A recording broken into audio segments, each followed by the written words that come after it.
Coucou les lumières, bienvenue sur ma chaîne, j'espère que vous portez tous lumineusement bien.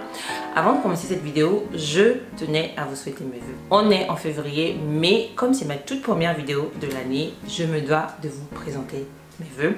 Donc je veux vous souhaiter une santé de fer, surtout et avant tout, parce que sans ça, le reste n'est que superflu. Donc je nous souhaite une pleine santé pour pouvoir concrétiser tous nos projets et voir tous nos rêves se réaliser.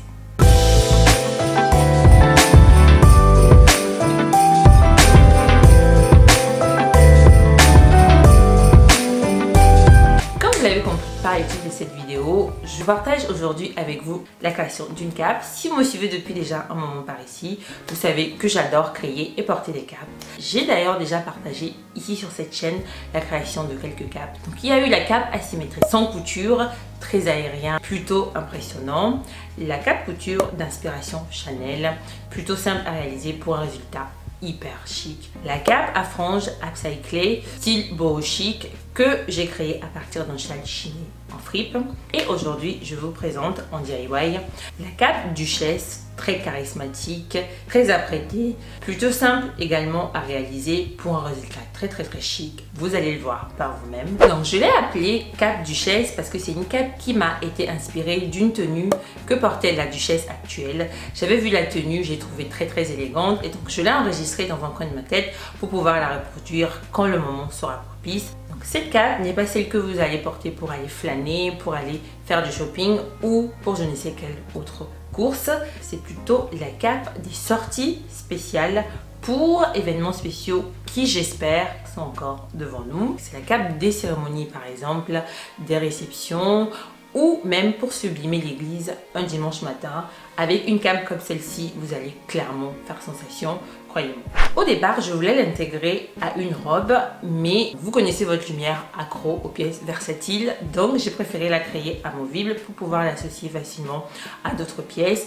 Et donc porter sur une robe fluo par exemple ou une jupe un peu près du corps, elle va venir structurer le look vraiment pour ce côté très élégant et très chic que moi j'aime énormément. Je la trouve tellement chouette que je la reproduis dans un tissu wax en coton pour le côté très coloré, très fun et plutôt assumé. Donc j'ai créé cette version de la cape avec un tissu 100% laine que j'ai thermocollé. Si vous souhaitez également reproduire cette cape dans de la laine, assurez-vous de prendre un thermocollant spécial laine pour qu'il puisse adhérer parfaitement à la matière.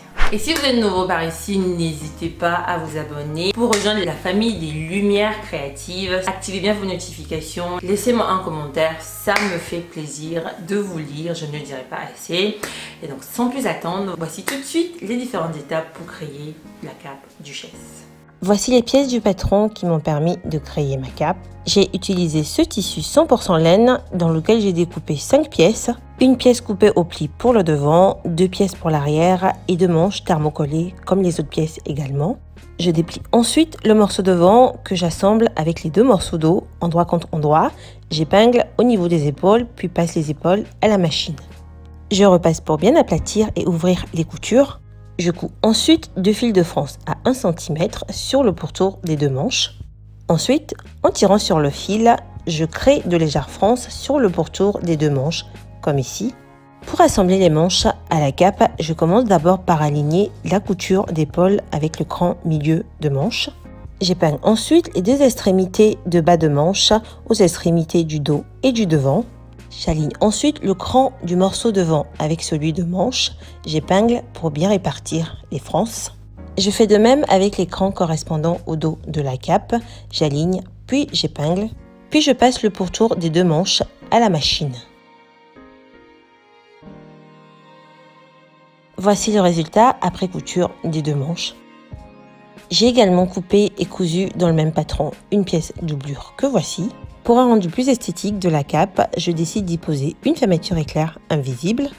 J'épingle d'abord la fermeture sur le morceau principal de la cape, puis je pose la doublure endroit contre endroit que j'épingle par-dessus la fermeture. Je faufile avant de passer à la machine. Une fois retournée, voici ma fermeture éclair bien posée sur la doublure et le tissu extérieur. Sur l'envers, j'épingle pour fermer le pourtour du col et la partie sous fermeture. Voici le rendu une fois la cape retournée.